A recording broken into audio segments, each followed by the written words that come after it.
the funeral barge went under before Cora Fenmere could read the final dragon's name.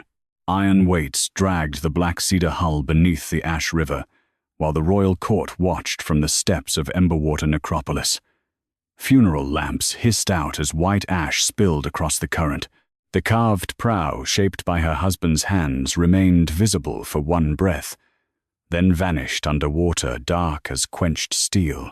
It destroyed the last unclosed inventory before scale, name, harness, and ash could be matched. Cora stood barefoot at the right line, holding the unfinished death roll. Dragon King Orvran had given the sinking signal. River Prelate lowered the contamination warrant. The barge carried mixed ash, unregistered scale residue, and remains not matched to the casualty list. Allowing it through the final channel would have polluted every royal rite downstream. It carried an incomplete inventory, Cora said. That is not the same as contaminated remains. Cassa regarded her with the patience of a priest explaining grief to a widow. Mistress Fenmere has delayed 3 cremations because she believes every discrepancy conceals theft. Every discrepancy conceals something. The families looked toward the water. Their dead had waited 7 days, and Cassa had made delay sound like Cora's cruelty. Orvran descended 1 step in black mourning armor. You were given until sunrise to reconcile the barge. I was denied the scale annex. The annex was certified by the river office, not against the bodies. The rite required more than ash. Every rider entered with a name token. Every dragon with a scale count. Every removed harness plate with a reason, witness, and destination. The river did not preserve memories or identify hands. It accepted passage only when the offering matched what the rite declared complete. When something had been removed before passage, the current rejected the imbalance. The ash river returned imbalance, not guilt. It could bring back what the rite had falsely declared present. It could not say who removed it, who profited, or who lied. Cassor raised the warrant. Loose scales detach during transport. Burn fractures alter counts. Inventory reduction may follow lawful salvage after fire damage. A scale missing from a barge is not automatically stolen, Cora said. But a reduced count without destination, witness, or body comparison is not lawful salvage. Orvran's gaze hardened. Years earlier, after his brother's death, he had boarded this barge without crown or guard. Cora had sat beside him while the river carried the prince's ashes past the ember reeds. He had grieved without witness. She had never spoken of it. Now he had brought the court to watch him destroy that vessel. The contamination ruling stands, he said. You could have sealed it for neutral count. The remains are already breaking down. Then you should have protected the evidence before sinking it. Cassa signaled the clerks to close the death roll. Cora held it beyond their reach. 11 riders were listed, 6 dragons. 2 scale totals were written in different ink from the body receipts. 1 dragon had fewer breast scales recorded than its transport sketch showed. Casualty names and scale totals are corrected when remains cannot be verified, Cassor said. Then where is the correction? Witness. No answer came. Her husband, Aemon Fenmere, had died when a storm overturned his courier skiff. The record said he carried funeral material without authority. Cassor used that finding whenever Cora challenged a river count. She had never told them Aemon's last message described an inventory tally cut into the inner hull slat of their barge. The hull now lay beneath 30 feet of ash water. A dull knock sounded below the palace steps. Then another. The current changed. The river normally moved south through the necropolis. Now, silver lines appeared on its surface, turning against the flow. Funeral ash gathered into circles around the submerged barge. Cassor did not move. The sinking disturbed the lower silt. No, Cora said. Something bright struck the first step. A dragon scale lay there, wet and glowing ember red along its edge. Another washed beside it. Then 20. The river climbed the palace stairs without rising. Black water reached upward, carrying scales of copper, ivory, blue iron, and royal gold. Hundreds clicked against stone like small shields laid down after battle. Cora did not approach them. The scales were not returning to her. They were returning to the place where the rite had been declared complete. One bore a burial notch cut before cremation. Another carried a crown tally mark. A third had been scraped clean along the root, where a naturally loosened scale would have torn unevenly. Casa recovered first. The river returns incomplete material. It does not distinguish stripping from medical removal, transport loss, or authorized salvage. He was right about the limit. The scales proved that at least one funerary count had been closed without everything the record claimed it contained. They did not prove who removed them, whether every scale belonged to the sunken barge, or whether Casa knew. Orvran bent toward a gold-edged scale near his boat. Cora stopped him. Do not touch the return before witnesses counted. Once, she had allowed him aboard alone because grief deserved privacy. That mercy had ended beneath his sinking weights. You will not enter another Fenmere rite without witnesses. Casa turned toward the families. Relaunch the reserve barge before the ember tide scatters the material. Cora closed the death roll. No barge moves. The fallen have already waited, Orvran said. They will wait for truth. You are refusing the final rite under crown authority. I am refusing to carry another incomplete dead. She pointed to the scales covering the steps. Audit every unclaimed body. Open every scale annex. Match every removal to a witness and lawful destination. Until then, the Ash River gets no second lie. A wave struck the lowest stair. From beneath the sunken hull, a cedar slat broke free and surfaced among the scales. River tar sealed one face. On the other, protected inside the wood grain, ran Aemon Fenmere's tally hand shortcut for rider, long cut for dragon, hooked notch for removed scale. Cora read the surviving sequence. 6 dragon bodies received. Royal breast scales removed before count. Casualty names reduced to match altered annex. The hull tally did not prove Casa ordered the removals. It did not prove Orvran knew, or that Aemon died because he recorded them. It proved the rite had been made complete by cutting the dead to fit the count. The thief was still unnamed. The count was no longer innocent. Cora laid the wet hull slat across the palace, counting stone, before any river clerk could separate it from the unfinished death roll. Seal them together, she said. The tally has meaning only beside the count it contradicts. Casovane lifted one hand. A carved notation inside a private barge is not a certified inventory. Casualty names are reduced when bodies cannot be verified. Scale totals are corrected after medical removal, burn fracture, or lawful salvage, all of which leave destinations and witnesses. When records survive, the answer was careful enough to remain possible. Orvran did not apologize for sinking the barge. He placed the returned scales, Aemon's hull slat, the death roll, and Casor's contamination warrant beneath 4 witness cords. He suspended the reserve rite until the first discrepancy could be audited, but he did not restore Cora's river authority. Instead, the clerk entered a narrower grant. Temporary ash, inventory witness, standing for 1 dragon record and any rider name directly altered by it. Cora read the wording twice. She could compare body receipt, scale annex, harness removal log, and casualty correction. She could not relaunch a barge, certify passage, or enter the prelate's lower vault without escort. Orvran had sunk the neutral inventory, and now allowed her to examine 1 fragment of the damage. He had opened 1 record after drowning the place where all records should have been matched.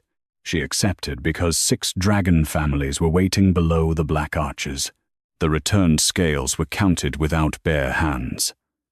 Each went into an ashtray marked by color, root cut, burial notch, and crown tally.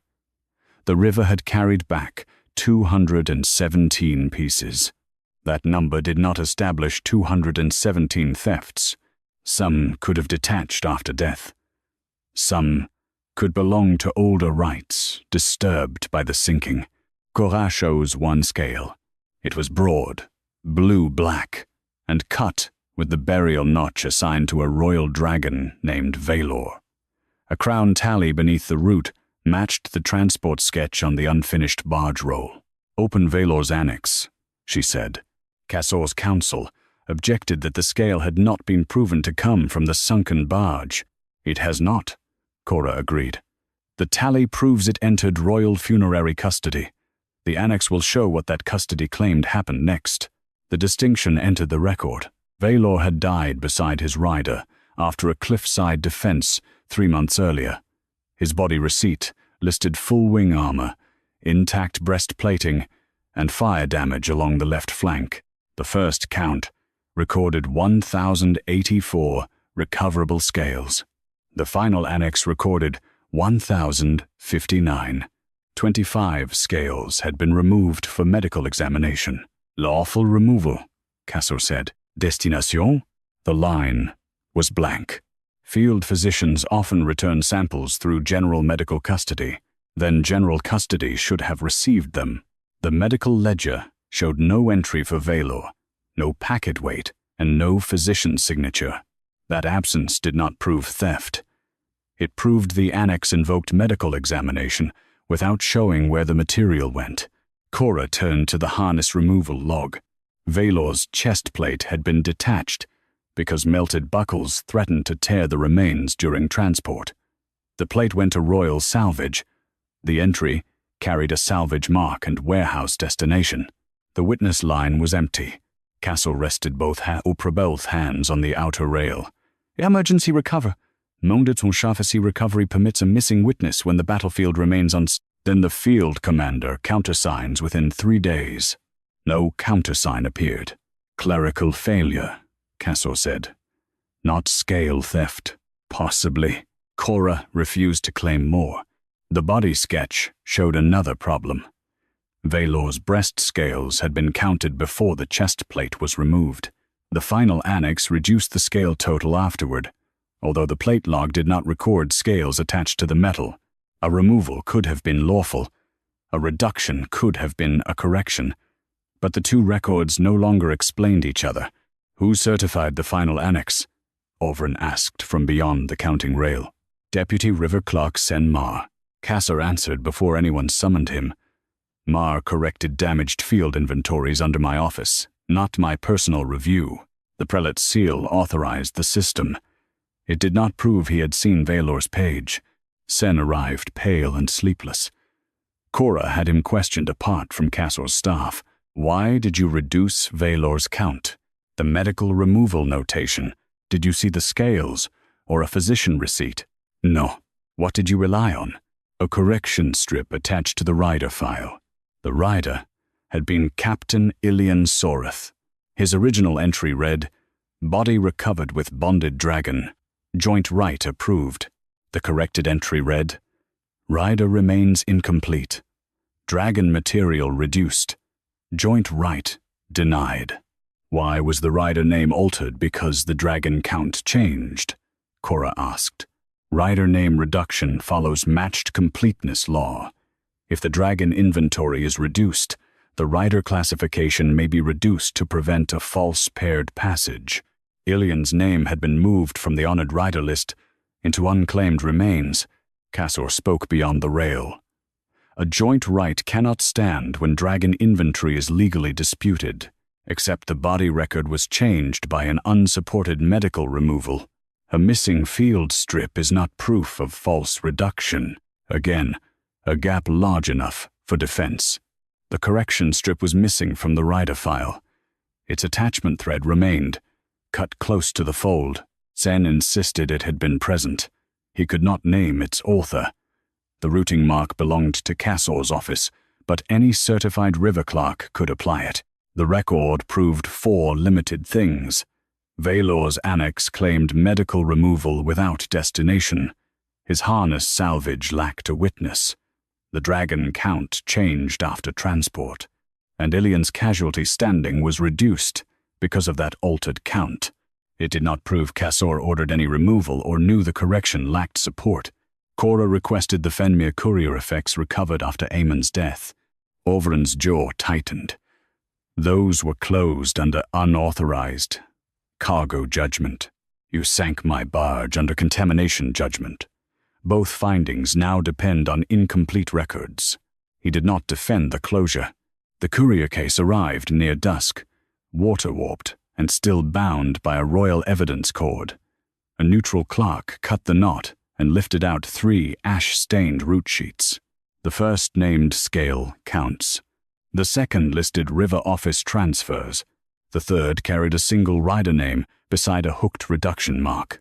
Captain Ilian Soreth. The route sheet did not prove who reduced Ilian's name. It proved Aemon had tracked the same rider whose right had been broken by Valor's unsupported scale correction. Cassor challenged Aemon's route sheet before the ash on its folded edge had dried. A private courier notation is not a certified river ledger, he said. It may record suspicion, an unfinished comparison, or a widow's husband pursuing a theory the office never accepted. Cora did not defend the sheet as proof of authorship. Then compare its mark to the reduction that changed Ilian's standing. Orvran approved the motion and extended her temporary witness standing to rider name reduction review. The grant allowed her to inspect Ilian's token, correction form, routing marks, and the office that processed the change. It did not restore her right to conduct rites, certify a death roll, or reopen the lower river vault without supervision. He had drowned an entire place of comparison, and now permitted her to inspect one name at a time. The honored rider cabinet was opened first.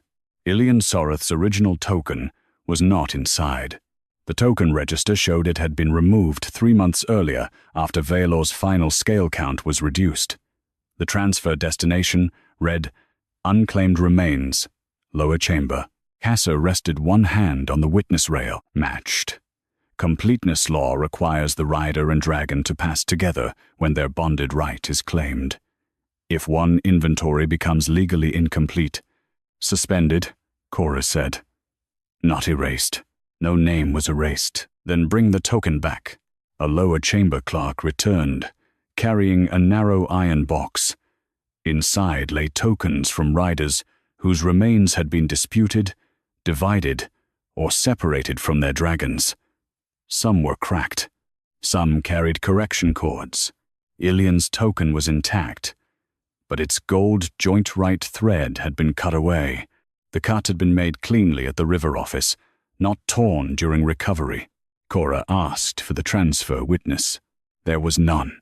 The token had moved under a general lower office batch mark, used for 43 casualty corrections processed that week. No individual clerk's name appeared. That batch system is lawful during heavy returns, Cassor said. The office cannot halt every right because one witness line is missing. A batch mark can move a token, Cora replied. It cannot explain why the name was reduced. The correction form was attached to the reverse of the token register. Dragon material reduced. Paired passage denied. The phrase matched Senmar's account. Beneath it stood the same hooked reduction mark Aemon had drawn beside Ilian's name. Cora placed the courier sheet and correction form under angled ember light. The hook bent left at the base, crossed once through the lower stroke, and ended in a short downward cut. It was not handwriting. It was an office impress made by a small bronze tool. Whose mark? Orvran asked. The river seal keeper answered from the outer table. Lower finalization. Field recovery? No, Your Majesty. Field teams cannot apply final reduction. They send proposed corrections. The lower office closes them. Cassor did not dispute it. All final rider reductions pass through that office. The mark proves location, not author. Again, the defense was accurate. The hooked impress established that Ilian's reduction was finalized inside Cassor's lower river administration. It did not establish which clerk used the tool, whether Casor reviewed the form, or whether the missing correction strip had once supplied lawful support. Cora asked for the lower finalization daybook. The daybook listed Ilian's token among 16 paired rights placed on hold. 11 were later restored after body or scale verification. 4 remained pending.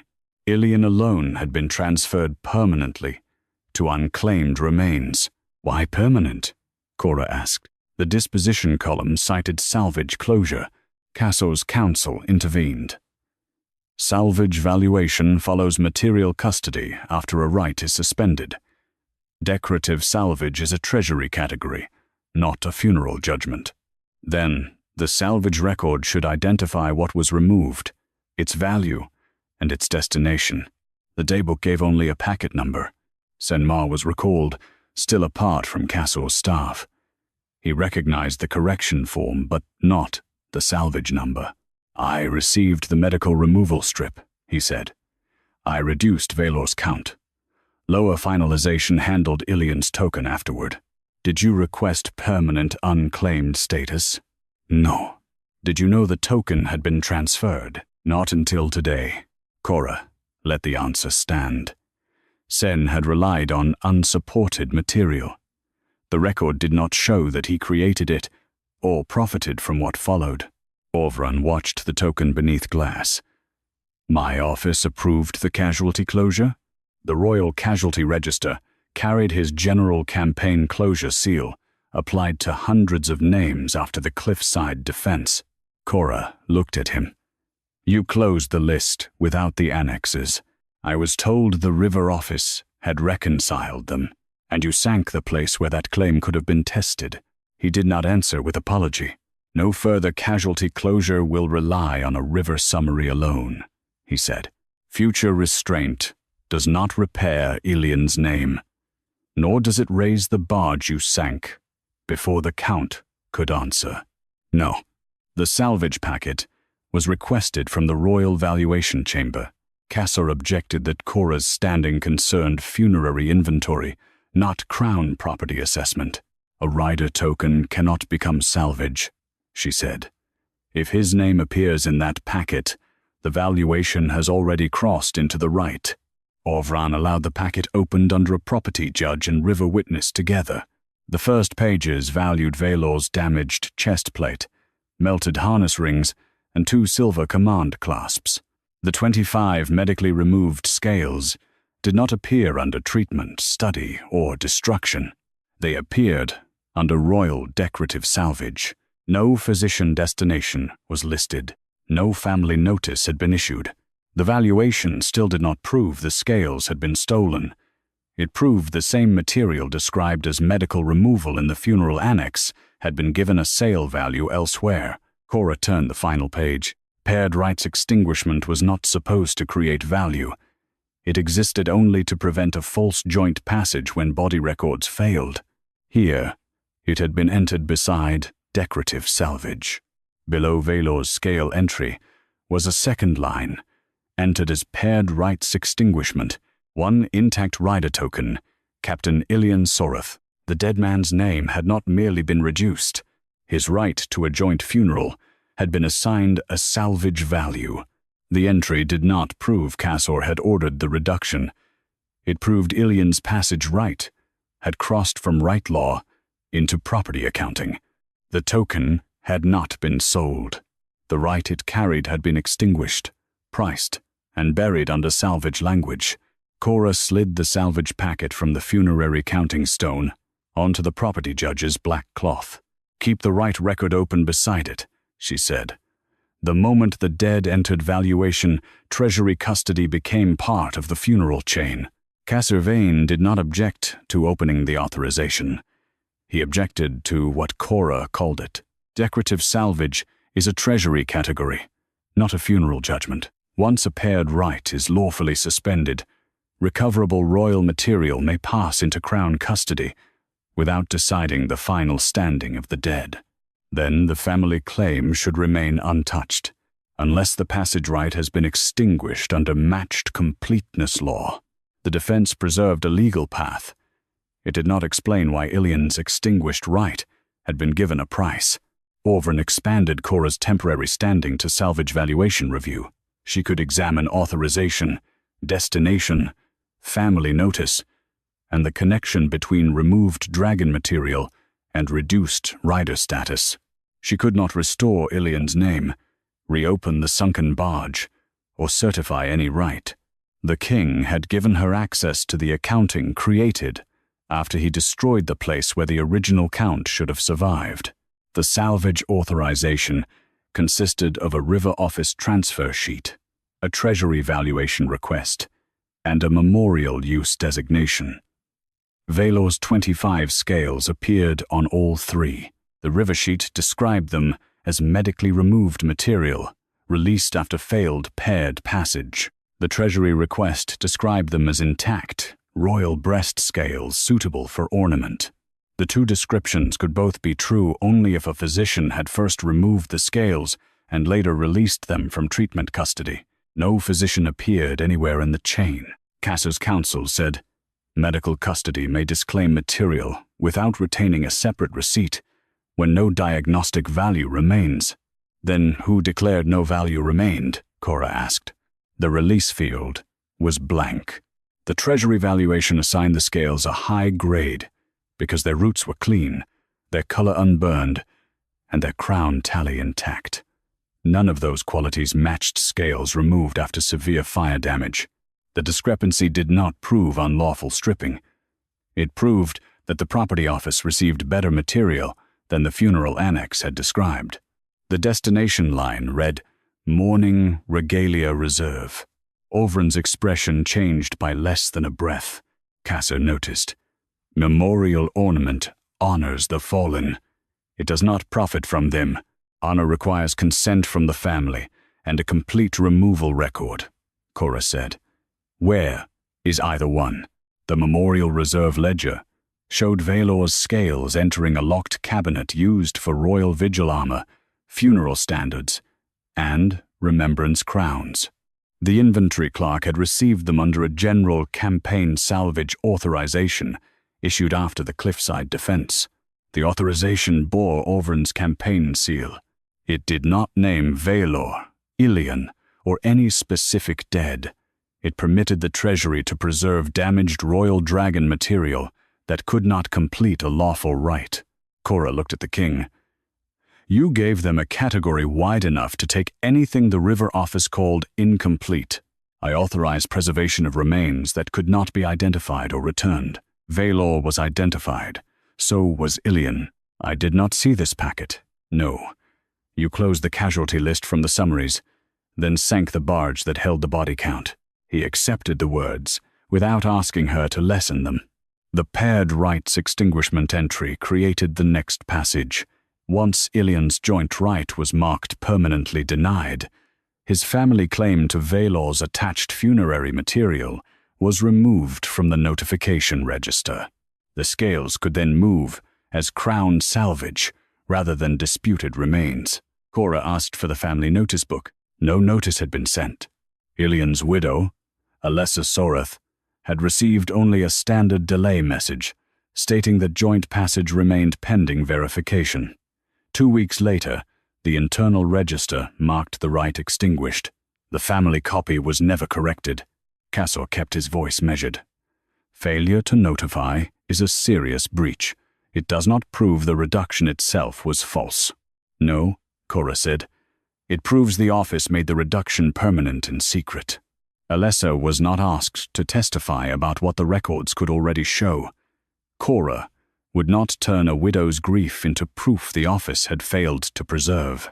The notification clerk explained that lower finalization normally sent family notices after receiving the extinguishment batch. Ilian's form carried a small hold symbol beside the hooked reduction mark. Who can apply that symbol? Cora asked.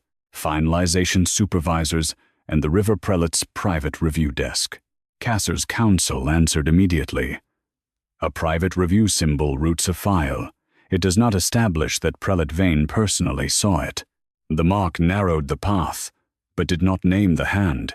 Cora returned to Aemon's courier sheets.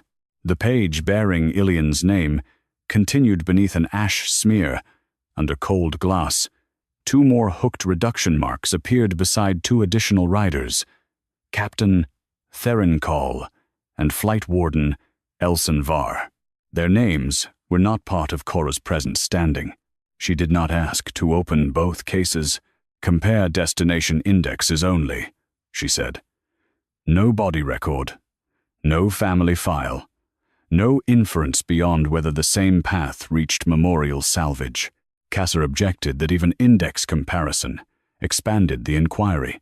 Orvran allowed only the narrow search Cora had defined.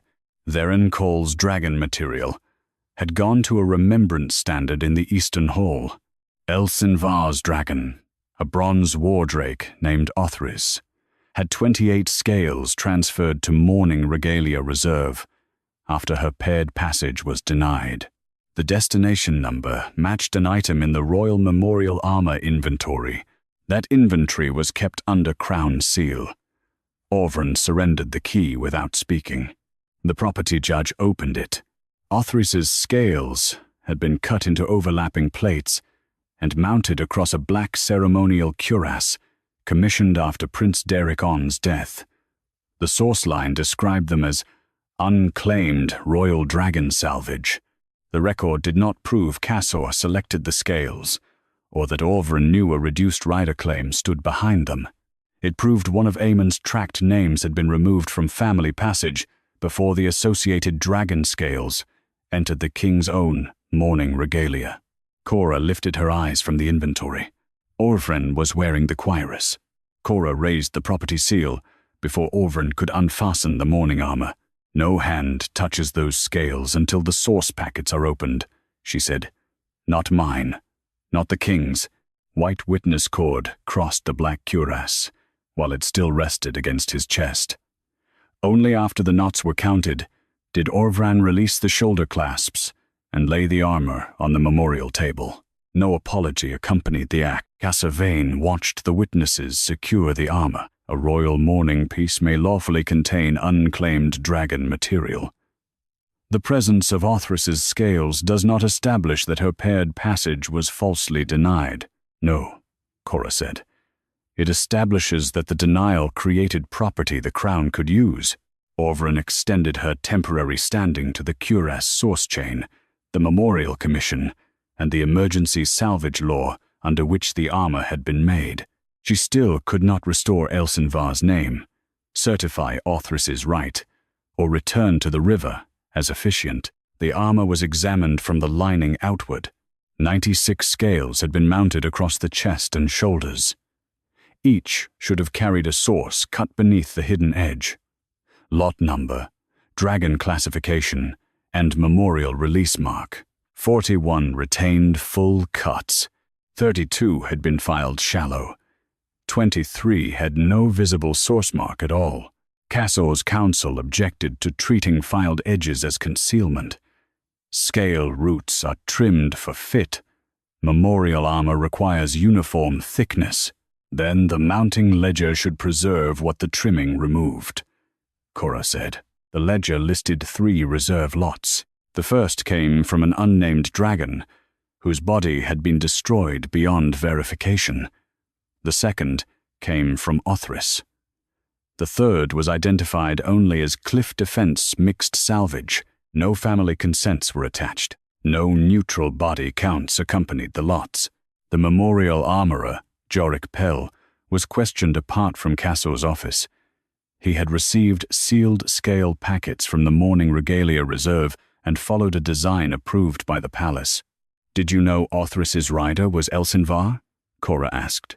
"No." "Did you see the original funerary tags?" "No." The reserve packets carried treasury labels. "Who instructed you to file the roots?" "The design required hidden joins. I was told the crown tallies were preserved in the source ledger. The ledger preserved some. It did not preserve all." Jorik's answers established that the armorer mounted what treasury custody supplied. They did not show that he knew any passage right had been extinguished to create the material. Cora opened the Memorial Commission next. It had been issued 6 weeks after Prince Derikon's death. The design called for scales of the unclaimed royal fallen, joined so no dragon lost to war remained without place in the crown's mourning. The language was Orvran's. He looked at the page without turning away. I wrote it. You made unclaimed scales into an act of remembrance.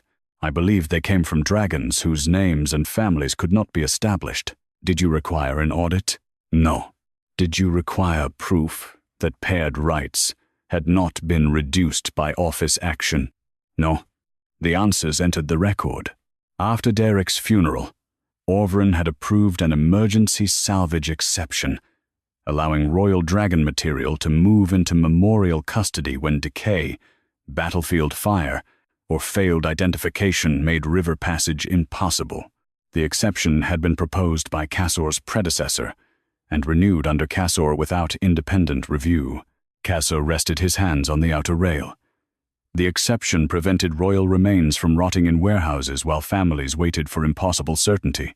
It also allowed your office to turn a disputed count into unclaimed property, Cora said. Only after lower finalization closed the right. The office that reduced the name became the office whose reduction made salvage possible. That is why Treasury Review exists. Treasury reviewed value, not truth. The emergency exception did not itself prove fraud. It established the legal bridge between funerary incompleteness and memorial property. Cassor could still argue that his clerks used that bridge lawfully. Orvran could not argue that he had inspected where it led.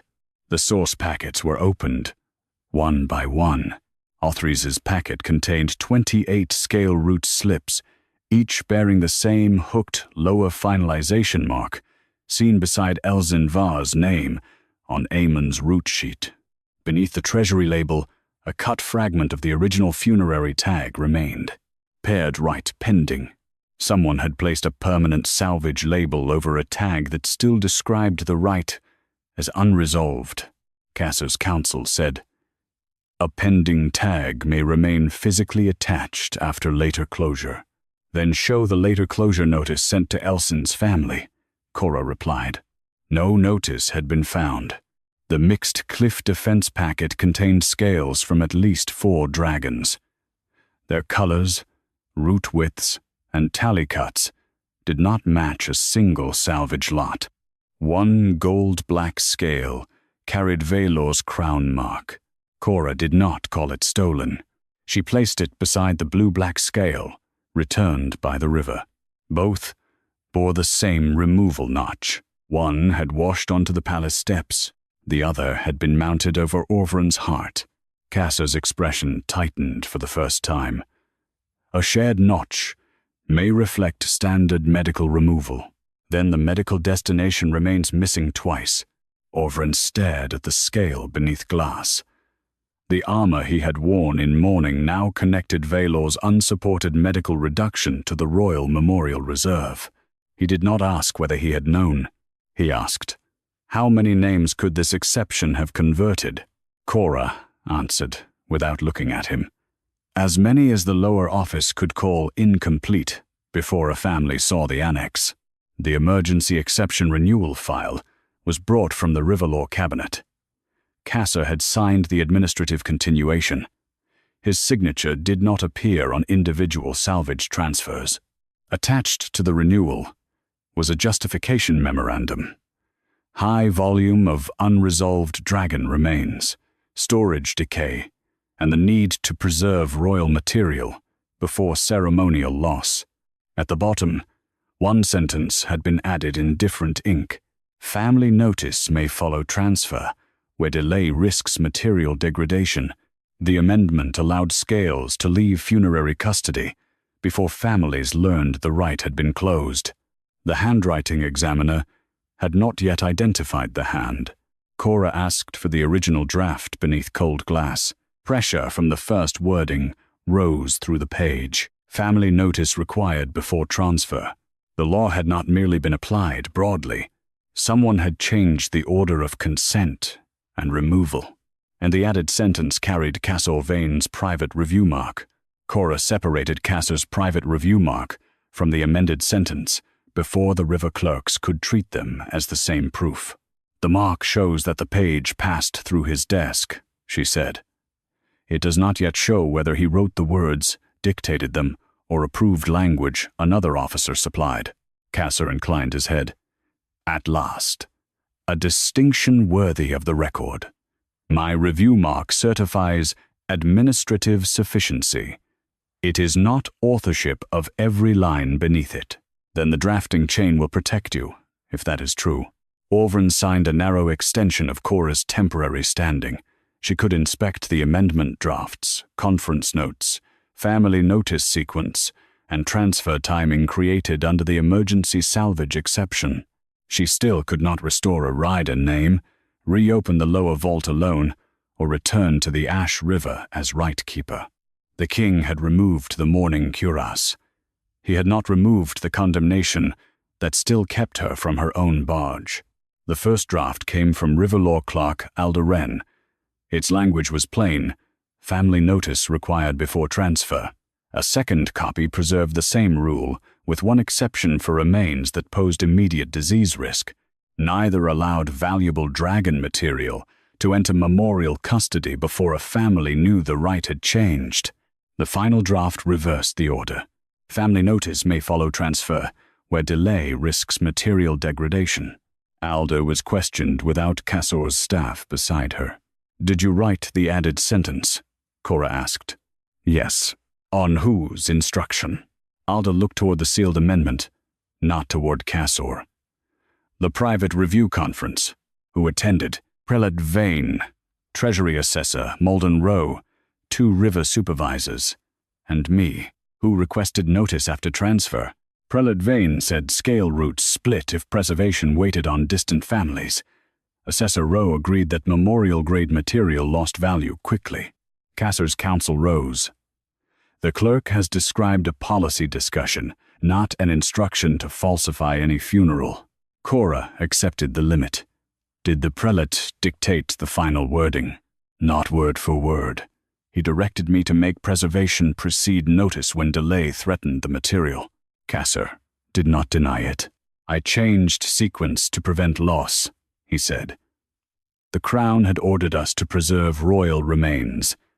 Families sometimes lived weeks from ember water." "Preserve for whom?"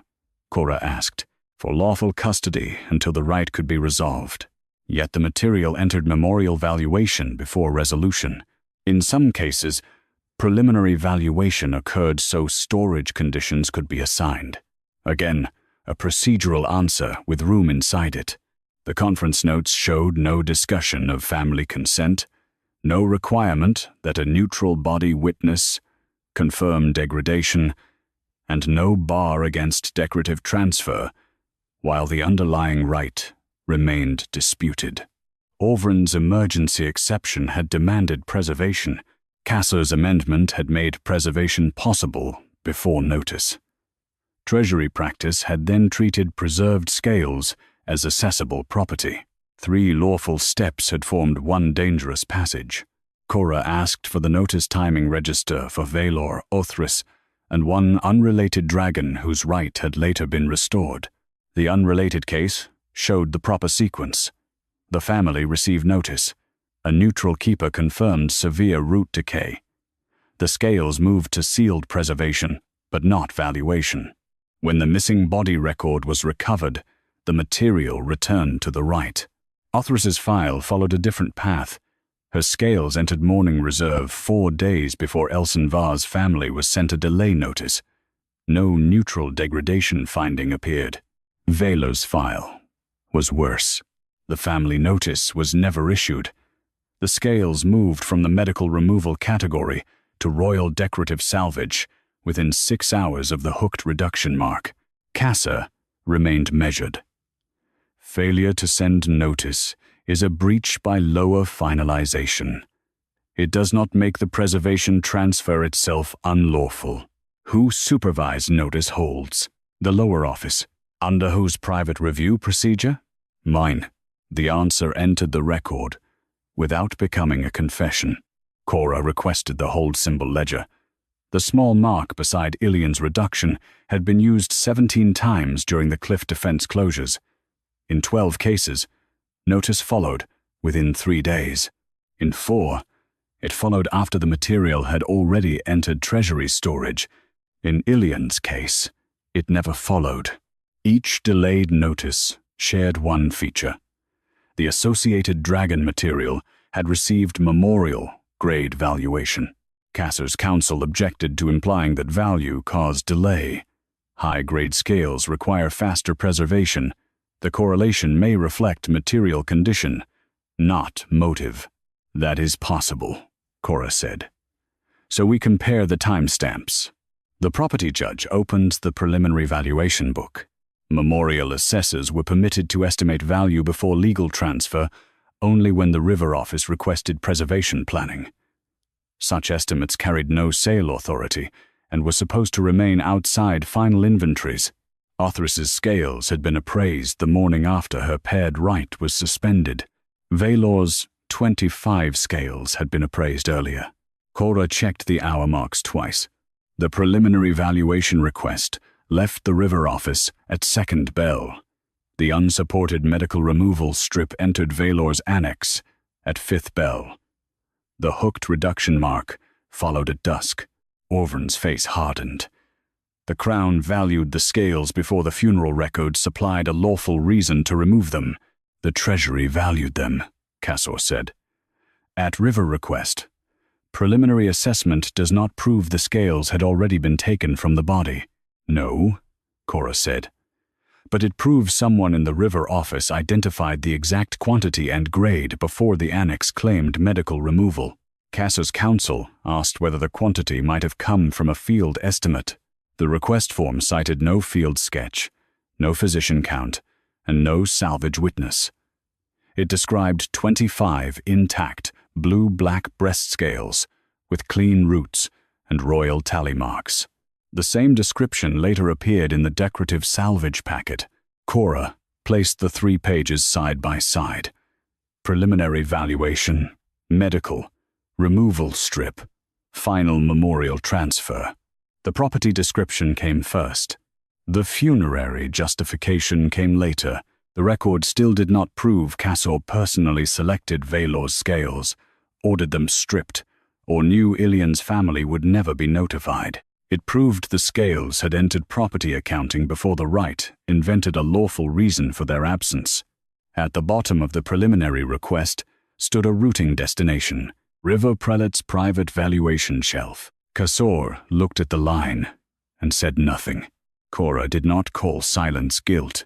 She read the hour marks into the record.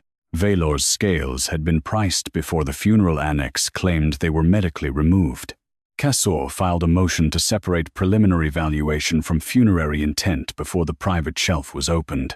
Property officers estimate condition before custody changes, he said. A price written early does not prove a body was stripped early.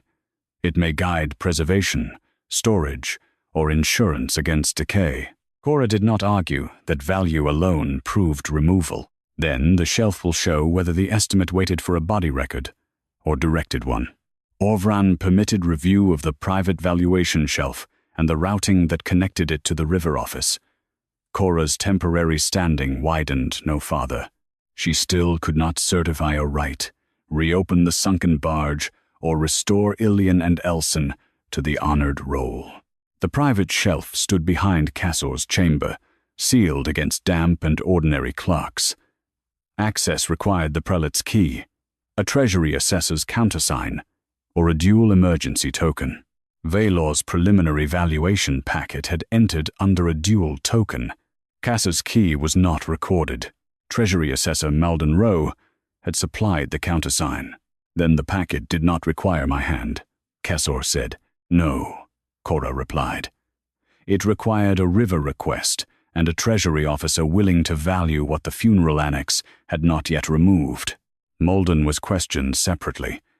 He admitted examining 25 blue-black scales at second bell. Where?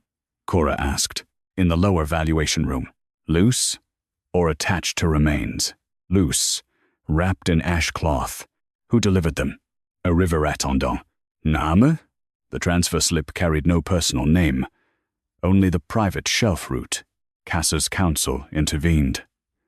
An unnamed attendant is a custody failure, not proof of instruction by the prelate. Malden described the routes as clean and unburned. He had graded the scales for memorial preservation because the river request said medical custody expected to release them. Expected? Cora asked. That was the wording. The annex did not claim medical removal until 3 bells later. I did not see the annex. His testimony proved that physical scales had reached valuation before the funeral record justified their absence. It did not prove who removed them from Valor, who carried them downstairs, or whether Malden knew the request was premature. Cora asked for the dual emergency token. The bronze token survived in the shelf box. One face carried treasury preservation. The other carried River Prelate private review. Cassa examined it. My office issues that face. Senior supervisors may use the token when delay risks deterioration. Which supervisor used it? The issue ledger contained a blank line. A blank line did not identify Cassor. It established that his private review authority had been used without naming the bearer.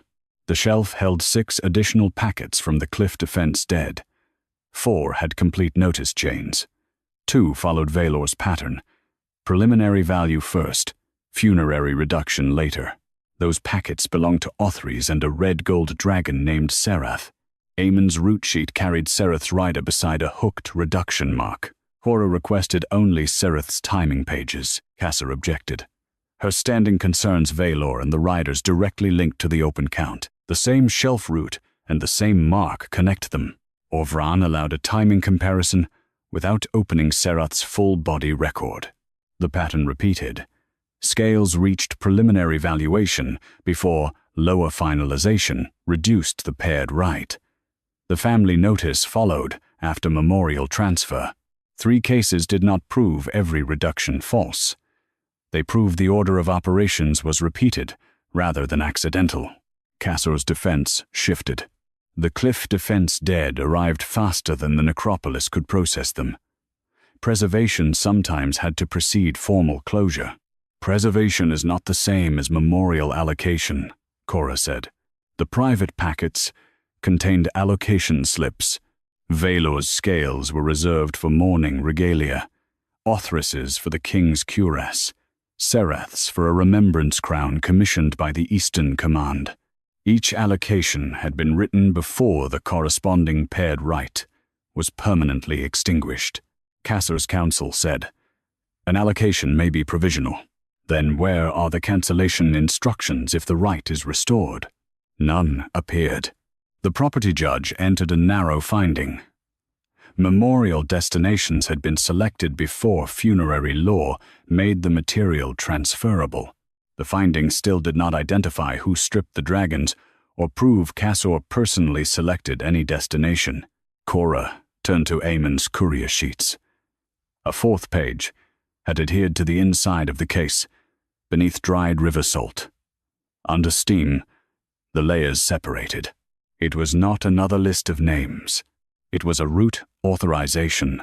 Aemon had been assigned to carry duplicate scale annex pages from lower finalization to an independent crown auditor. The authorization named Valor, Othris, and Serath. It was signed 5 days before his skiff overturned. Orvran read the destination. This audit never reached my court. No, Cora said. Your casualty office closed Aemon's death as unauthorized transport. Cassor's counsel answered at once. A route authorization can be revoked. The recovered case may have contained papers he no longer had permission to carry. Then produce the revocation. The River Dispatch book showed the route cancelled on the morning of Aemon's death. The cancellation reason read contamination risk in transported funerary material. Cassa's private review mark stood beside it. He did not deny the mark. Aemon intended to move scale records outside controlled river custody, while several bodies remained unresolved. Records, Cora said, not remains. The case may also have contained physical samples. Did you inspect it? No. Then contamination was declared without opening the case. Casser held her gaze.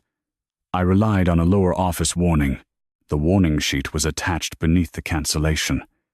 It claimed Amon's courier case carried unregistered scale residue from 3 disputed dragons. No residue inventory appeared. No witness had signed the claim.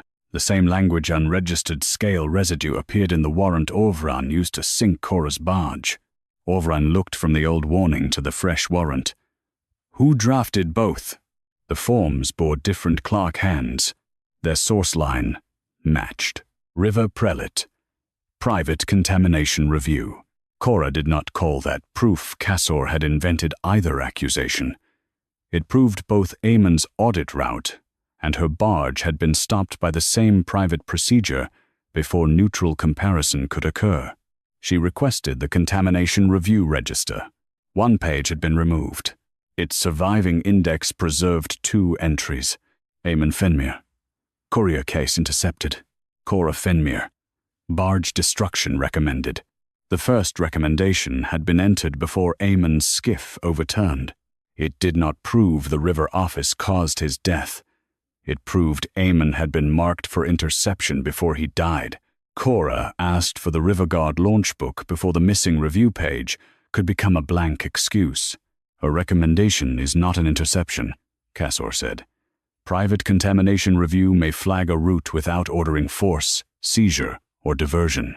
Then the guard record will show what your flag became. Orvran widened her temporary standing to the interception authority, the courier case custody, and the contamination procedure used against Amon. He did not restore her right seal or withdraw the judgment that had called her barge unclean.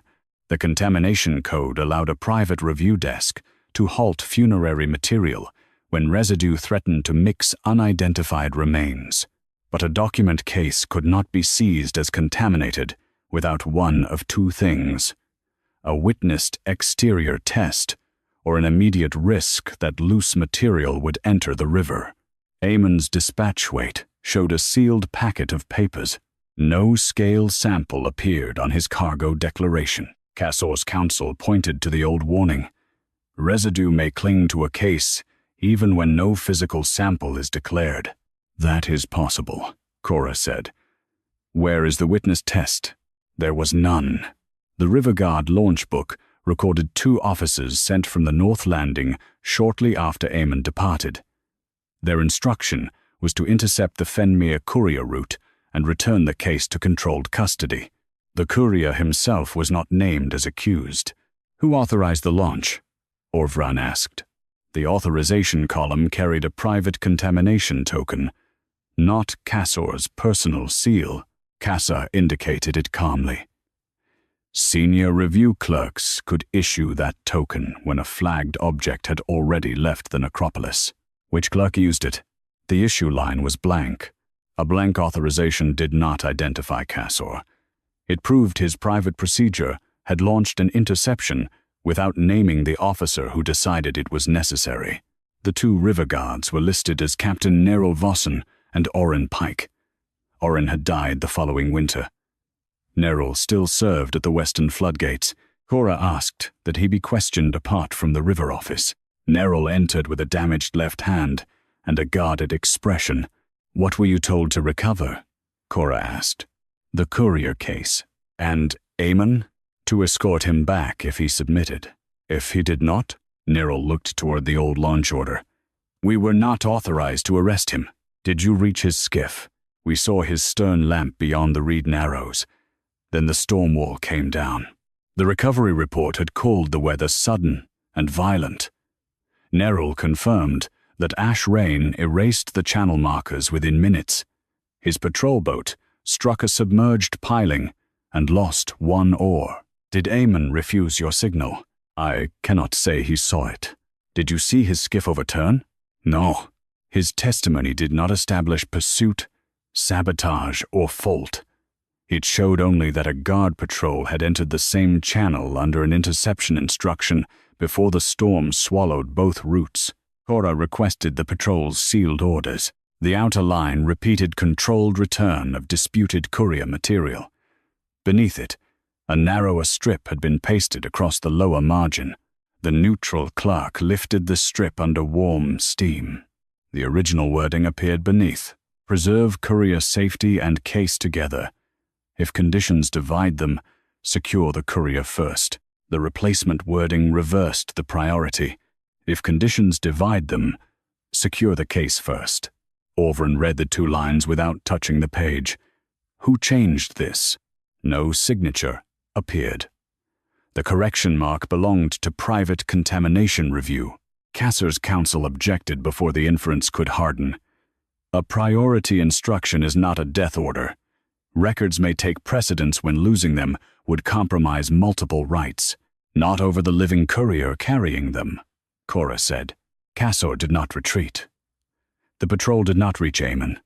The altered line did not cause his skiff. That limit was true. The changed instruction did not prove anyone created the storm, damaged Aemon's boat, or chose his death.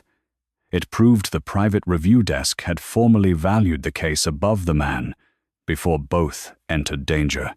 The recovered cargo register came next. Aemon's skiff was found against the basalt bank at dawn. His body lay downstream among broken reeds. The courier case was recovered wedged beneath the forward bench. Its outer wood split, but its inner audit seal intact. It showed the case had not been opened between dispatch and recovery. Whatever contamination the lower office claimed had not been verified from inside before the interception launched. The recovery team wrapped the case in royal evidence cord and sent it to casualty review. From there, it moved to private contamination storage for 3 days. Kasser's office seal appeared on the room receipt. That establishes custody, he said. Not alteration. No, Cora answered. Open the intake inventory. The intake listed 4 route sheets, 1 duplicate scale annex, 1 family notice comparison, and 1 sealed reduction packet. When the case left contamination storage, the release inventory listed only the route sheets and annex. The family notice comparison and sealed reduction packet were missing. No destruction record followed. The casualty office then closed Aemon's death as unauthorized transport of funerary material. Orvran looked at the judgment bearing his campaign closure seal. I was not shown the dispatch authorization. You were shown the cargo after 2 attachments disappeared, Cora said. He did not ask her to call ignorance innocence. The release clerk who signed the shortened inventory had worked under Kasser's private desk, but the signature was too damaged to read. Kasser argued that water loss, emergency separation, or lawful routing could explain the missing attachments. All possible, Cora said. So we traced their titles. The family notice comparison appeared in no later archive. The sealed reduction packet did. Its title surfaced in the preparation index for Cora's contamination warrant. The same packet removed from Aemon's case had been cited as prior evidence that Fenmere custody mixed disputed scales with funeral records. Kasser's counsel said, prior material may be lawfully reused in a later risk review, not after its custody vanished and its contents were never opened under neutral witness. Cora asked when the current warrant had first been drafted. The preparation index gave an hour mark from the night before the final dragon was loaded onto her barge. The index did not prove Kasser wrote the warrant. It proved the condemnation had been prepared before Cora's final inventory existed. Cora drew the warrant file beneath the witness lamp and cut every outer cord except the one binding its source packet. Open this, she said. A form drafted early may be precaution. A form built from missing evidence is something else. Kasser Vane kept his voice level. Private review prepares conditional warrants whenever disputed remains threaten the lower channel. Preparation does not equal predetermination. Then the condition should depend on the final inventory you never allowed me to complete. Orvran extended Cora's temporary standing to the warrant's source documents, drafting chain, and the missing reduction packet taken from Aemon's courier case. He did not restore her right seal or withdraw the contamination judgment. The barge remained beneath the river because he had acted on a document prepared before the count existed. The warrant clerk, Marin Dusk, was questioned apart from Cassor's staff. She admitted drafting the first version the night before Cora loaded the final dragon. "What were you given?" Cora asked. "A private contamination summary, 3 prior reduction references, and instructions to prepare a conditional destruction order." "Did you inspect the barge?" "No." "Did you inspect any scale?" "No." "Did you see the final death roll?" "It had not been completed." Cassor's counsel intervened. "A conditional warrant may be prepared from prior risk. It becomes operative only after the named condition occurs." Cora asked Marin to read that condition: "Failure to reconcile unregistered scale residue by sunrise. Reconcile against what annex?" Marin looked down. No annex was attached. The warrant had required Cora to reconcile residue without giving her the records that could identify whether any scale had been medically removed, salvaged, or reduced from a dragon count. Cassor answered before the silence hardened. The annexes remained under controlled river custody because Fenmere handling was already disputed. "By the case you seized from Aemon?" "By a prior contamination finding." "Open it." The missing reduction packet survived inside the current warrant file, tied beneath a fresh River Office cord. Its outer sheet described Fenmere custody as a repeated source of mixed funerary records and unregistered royal scale residue. The packet contained no finding against Cora. It contained copies of the Velor, Othries, and Sereth reductions. Each copy showed the hooked, lower finalization mark. Each paired right had been suspended or extinguished. Each associated scale lot had reached preliminary valuation before the family received notice. Aemon had carried the packet because the same 3 cases required independent audit. Cassor had later used those cases as evidence that Fenmere custody itself was contaminated. A disputed packet may expose unsafe private handling even if the underlying reductions are later reviewed, he said. Aemon carried it under an authorized audit route. The route was cancelled by your private procedure after the packet had already left. The records did not prove Cassor removed a scale from any dragon. They proved he knew the 3 disputed reductions were under audit before his office transformed them into a precedent against the Fenmere barge. Cora examined the contamination summary. It cited a residue test from Aemon's recovered courier case. According to the summary, ash cloth inside the case carried traces from multiple royal dragons, proving Fenmere materials had been mixed outside river supervision. "Where is the test sheet?" she asked. Marin had never seen it. The private storage assay book supplied the reference. A residue swab had been taken 3 days after Aemon's death, while his sealed case remained inside Cassor's contamination room. The collection line named the outer evidence cord, not the case interior. "That could still show contaminated handling," Cassor said. "Whose handling?" "The cord had been applied by the Royal Recovery Team after the skiff was found. It had passed through casualty review before reaching the River Office. The residue could have come from the recovery bank, evidence storage, or the hands that wrapped it. It could not establish that Aemon had carried mixed scales. The assay result itself was narrower still. Royal scale, ash present, source undetermined. The contamination summary changed that into 3 disputed dragons. Fenmere custody. Cassor's counsel called it an interpretive classification. Cora placed the language side by side. The test could not name 1 dragon. The summary named 3, the same 3 whose reductions Aemon was carrying to audit. Orvran looked at Cassor. "Who wrote the summary?" The page carried no signature. Its phrasing matched private review forms, but several senior clerks used them. Cora requested the drafting board beneath cold ashlight. Pressure lines from an earlier instruction emerged under Marin's clean copy. "Use prior Fenmere contamination. Do not reopen underlying scale annexes. If final count remains disputed, destruction protects downstream rights." The handwriting examiner compared the strokes with Cass's amendment, private valuation notes, and contamination review marks. The instruction is River Prelate Vane's hand. Casser did not deny it. I instructed the clerk to rely on an existing contamination finding. Reopening every disputed annex would have delayed 6 funerals and exposed unstable remains.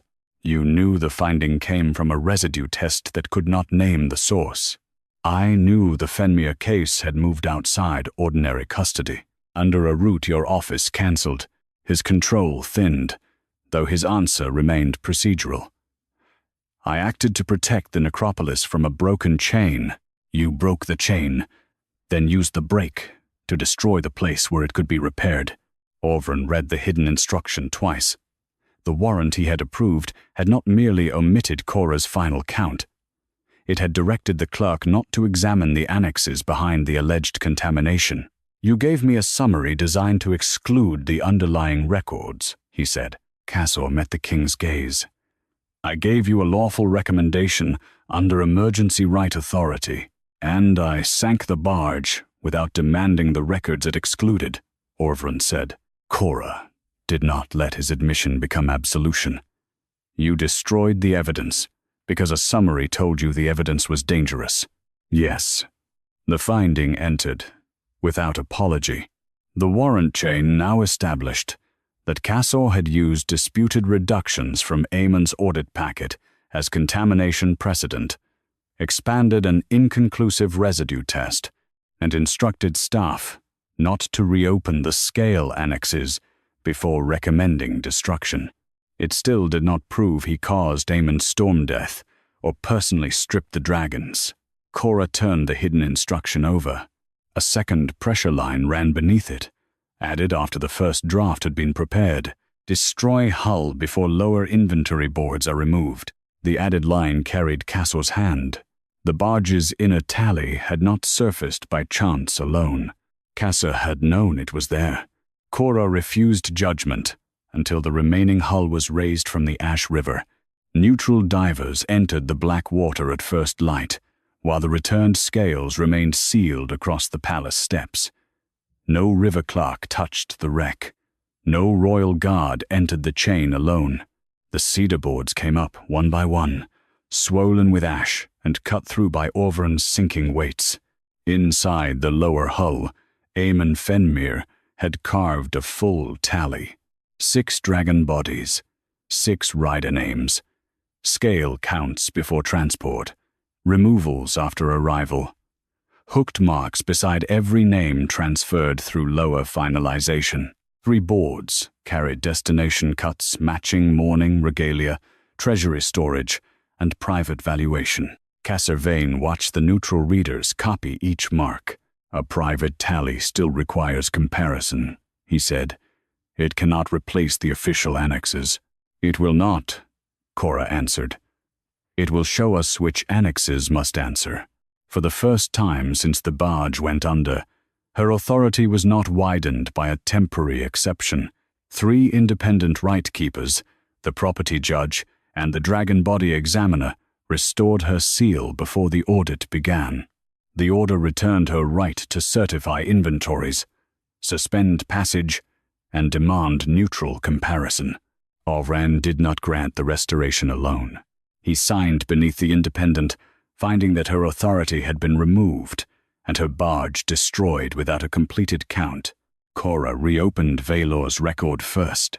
The 25 scales, listed as medical removal, matched the scales already traced into memorial inventory. No physician had received them. No family had consented. The clean root condition showed they had been removed before cremation damage could explain the loss. That finding did not establish who held the knife. It established that the medical entry was false. Ilian Sorith's token was returned from unclaimed remains. His joint right thread was restored only after the body receipt. Valor's corrected count and family notice were all entered together. Alessa Sorith stood at the witness rail, while her husband's name returned to the honored roll. Othris and Elsinvar followed. Then Sereth and Hare Rider. The audit did not clear every reduced name. 2 cases contained genuine battlefield loss and remained incomplete. Cora refused to restore what the evidence could not support. Justice did not become honest by reversing every judgment. Kasser's own records established something narrower and enough.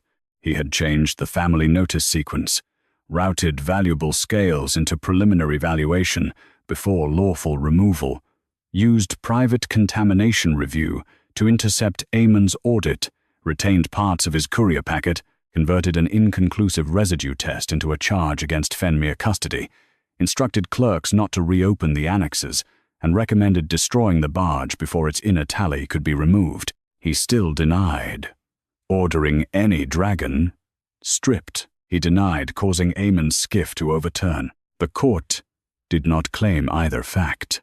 Kasser was stripped of river authority and remanded for trial on falsification of funerary records, unlawful conversion of dragon remains, suppression of audit evidence, misuse of contamination procedure, and destruction of a neutral inventory source. The storm death remained under a separate inquiry. Fenmere was disciplined for accepting an unsupported correction strip, not condemned as the architect of the system. The lower clerks who had followed batch procedure were examined individually. No one inherited guilt merely because Kasser's office had used their hands. The Royal Memorial Cuirass was dismantled under witness. Every scale, with a recoverable tally, returned to its dragon's right. Untraceable scales entered sealed custody until a body match could be made. None remained as ornament. Orvran stood before the rider families without armor. "I sank the evidence before neutral comparison," he said. "I accepted a contamination summary designed to hide its source records. I wore scales taken from rites I had never audited, and I closed casualty names from river summaries, because grief made certainty easier to bear than another delay." No one bowed. Cora did not forgive him for saying aloud what the records had already forced into view. The law changed before the final barge moved. No funeral vessel could be sunk, burned, or declared contaminated until scale, body, harness, and name inventories were independently matched. Medical removals required named custody and physician receipt. Paired rights suspension could not extinguish family claim without notice and neutral review. Dragon material could not enter valuation, memorial use, or royal salvage, while any right remained disputed. Private contamination review lost the power to destroy evidence or intercept a courier without a named officer and living safety priority. The Ash River remained what it had always been. It returned imbalance. Human witnesses were now required to determine why the imbalance existed. Eamon's death record was open last. The old judgment called him an unauthorized carrier of contaminated funeral material. The corrected record named him a lawful audit courier who preserved duplicate annexes and a hull tally linking scale removal to casualty reduction. Nothing proved that anyone caused the storm that killed him. Nothing allowed the Crown to keep calling his work misconduct. Cora read his correction herself. Then she launched the rebuilt Fenmere barge. Orvran waited at the right line without crown or guard. Years ago, she had allowed him aboard alone while he grieved for his brother. This time, he did not ask for privacy. "May I enter as a witness?" he asked. "Under the same count as every other man." Yes. He stepped aboard only after 2 neutral keepers recorded his name. The barge carried Ilion, Elsin, Valar, Othris, and every recovered scale their corrected inventories required. When Cora spoke the final name, the river accepted the offering without returning a single piece. Later, beneath the ember reeds, Orvran stood beside her without touching her. "I cannot ask you to trust the man who sank your proof," he said. "No, I can submit to the law that now prevents him from doing it again. That is where you begin. Not where he was forgiven. Not where she was claimed. Where he began." Cora let the barge drift between them and the palace lights. When Orvran offered his hand to steady the witness rope, she allowed him to hold the rope. Nothing more. Not yet.